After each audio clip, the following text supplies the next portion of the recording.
What's up, guys? I'm James Withy, and today we're going to talk about 5 different factors that influence how much a tattoo artist charges.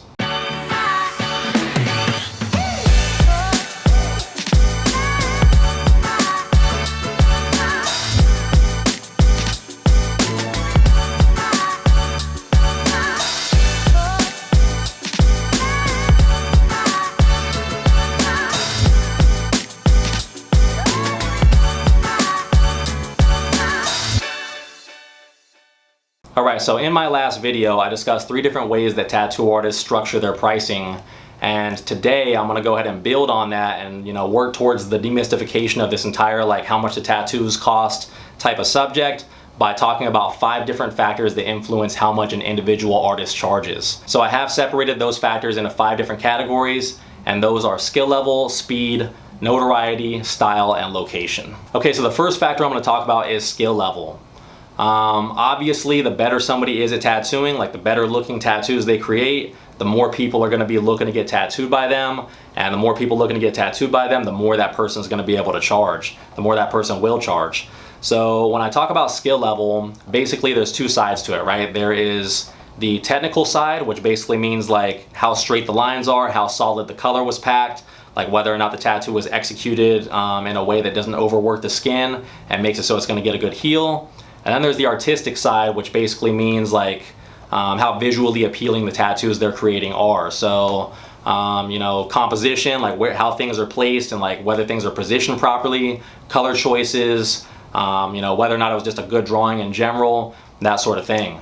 So I know that the artistic side is a little bit subjective and beauty is in the eye of the beholder, but there is a phenomenon where if somebody is very good or whatever and generally agreed upon to have really great looking tattoos, then they will be charging more money because their perceived skill level is very high, and their pay should be proportionate with that. Okay, so the second factor I'm going to talk about is speed.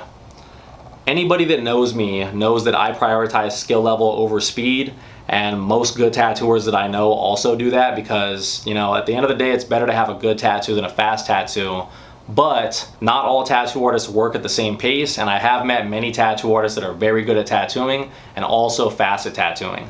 So if, let's say, 2 tattoo artists have the same skill level, but one is significantly faster than the other one, then the tattoo artist that's significantly faster should be getting paid more, either hourly rate, or they should be flat rating their work and getting paid the same amount of money for a shorter amount of time that they put into that piece because their speed merits that increase in how much they charge or how much pay they receive. Okay, so the third factor I'm going to talk about that influences how much tattoo artists charge is going to be notoriety. And basically what I mean by that is how well known are they?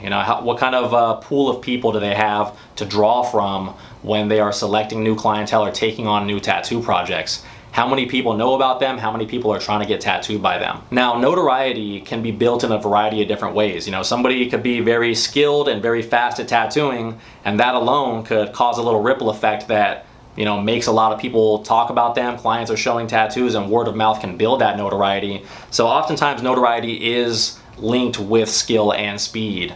But there's other times when notoriety can just be built in a totally separate way. For instance, I don't know, I'm making YouTube videos and I tattoo clients sometimes that have seen my videos before. So it increases the amount of clients that are trying to get tattooed by me when really none of these videos have a whole lot to do with me tattooing yet, right? So there's that, or maybe a reality TV star, let's say Kat Von D, for instance. She's a really great example of this third factor. Kat Von D is a good tattooer. She does really solid tattoos. Her black and gray is pretty good, but she charges a giant amount of money for tattoos, probably more than the best tattooers in the world, even in her particular style, black and gray realism or portraiture. So what I'm trying to say is that she is a good tattooer, but the amount she charges doesn't necessarily match up with her skill level, because there are people out there that are way better than her that charge less. But because she has so much notoriety, that's why she deserves the amount of money that she gets paid, is because she put a lot of effort and time into building that notoriety, and that's what merits the raise in pay. And yeah, there's a lot of different ways that tattoo artists can build up their notoriety. It doesn't have to be a YouTube thing or reality TV. They could just be really good at managing their Instagram account, taking really great photos, taking advantage of the algorithm on there and kind of growing organically on that platform. They could do a lot of conventions and, you know, be doing a lot of good tattoos and satisfying clients with great artwork all over the country or the world or whatever, and creating little ripples where people are talking about them and, you know, they're gaining notoriety that way. Or they just could know a lot of people in the industry and guest spot all over the place and do the same thing that way. So there's a lot of different ways to build notoriety as a tattoo artist, and the more an artist puts effort into like kind of gaining a name for themselves, the more they end up getting paid as a result. Okay, so the fourth factor I'm going to talk about is style. As you guys probably already know, there's a bunch of different ways that tattoos can look, and some like styles of tattooing are much more popular than other styles. And pretty much the more popular a style is, the more demand there's going to be for it, and the more demand there is for it, the more an artist that practices that style can charge. So a really great example of that would be like bioorganic tattooing versus black and gray realism tattooing.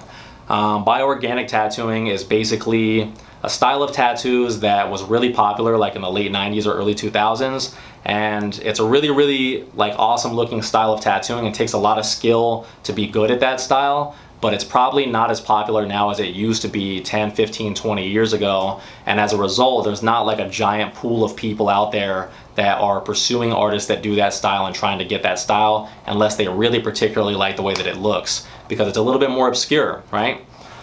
So artists that practice that style, even the best ones in the world, oftentimes are probably not getting paid as much as they deserve to, like based on how much work they've put in to get good at that style. But that's just the name of the game, where, you know, they chose to specialize in something that's not necessarily the most popular, like trendy thing to do. Now the other side of that coin would be like black and gray realism, which right now black and gray realism is like insanely popular. A lot of people are getting it, a lot of people are doing it. It's super trendy right now, and a lot of people are pursuing tattoo artists that have a high amount of skill in that style. So, you know, if you are just a moderately skilled artist and you're able to do that style to just like, you know, a pretty good degree, you're gonna be getting paid pretty nasty. And if you're really good at that fucking style, then man, you're like coming up and making super cake right now, because that is the style that's probably most heavily being pursued that I've seen, outside of like just regular like traditional, neo-traditional styles. Those are pretty popular too. Okay, so the fifth and final factor that I'm gonna be discussing today is gonna be location. Where a tattoo artist tattoos in terms of geographic location matters quite a bit in terms of like how much they charge and how much they're gonna end up making. Obviously a tattoo artist that is in like a very heavily populated area with a high average median income, and not a lot of tattoo artists in that area compared to clients, they're going to be making more money than in the opposite situation where they're in a very, you know, low populated area with not a lot of clients that are looking to get tattooed and a bunch of other tattoo artists there with them, and a very low average median income. So for instance, like somebody that's tattooing out of like Manhattan in New York City is probably going to be making a lot more money than somebody that's tattooing like in a small town in Kentucky where not a lot of people that have money are living there. Or maybe they're like super religious and nobody there gets tattoos or something like that. So location can be pretty important in determining how much a tattoo artist charges or how much a tattoo artist makes.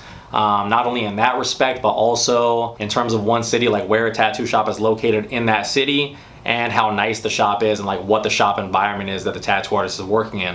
Because let's face it, if a tattoo shop is like on the outskirts of a city in an area where there's not a whole lot of stuff popping off, they're probably going to be charging less than a tattoo shop that's right in the nerve center of like downtown on the strip of whatever that city is, because the overhead is going to be higher in the downtown shop, and there's probably going to be a lot more traffic there, so they're going to charge more money.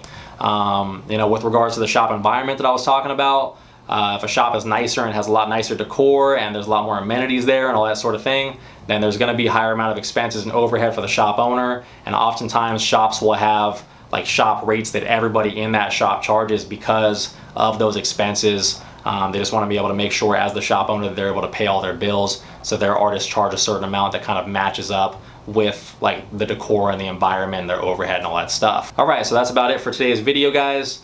What we have talked about are the 5 different factors that influence how much a tattoo artist charges or how much a tattoo artist makes, and those 5 factors are skill level, speed, notoriety, style, and location. So if you guys can think of anything else that's you know, worth talking about that I haven't covered in this video because I just, you know, haven't thought about it or forgot to put it in here, leave that stuff in the comments below. If you guys have questions, leave that stuff in the comments below. If you found this video helpful, please make sure to like and share and subscribe and do all that sort of stuff because it helps the channel grow. Basically, what I'm gonna go do right now is I'm gonna go home after I finish filming here, and I am going to edit this video and pack all my stuff up and get ready to head out to New York City tomorrow for the Empire State Expo. I just got back from Albuquerque the day before yesterday, and I've just been running around like a chicken with my head cut off, doing all kind of different errands in this little window that I have at home. But I'm about to hit the road again. I'm about to go to New York again. I fucking love that city, so I'm super stoked on it. If you guys are part of my notification gang that like catches all my videos as soon as they come out, and you are able to watch this video in between the small window of when I post it, when I'm actually out there tattooing, feel free to stop by the expo. It's happening on July 19th, 20th, and 21st. It's Friday, Saturday, Sunday. It is at the Hilton Midtown in Midtown Manhattan, 6th Avenue. It's on the Avenue of the Americas. And yeah, I'll be over there all weekend tattooing. Stop by, say what's up. If not, that's cool. But yeah, until next time, guys, have a nice night. Thanks for watching.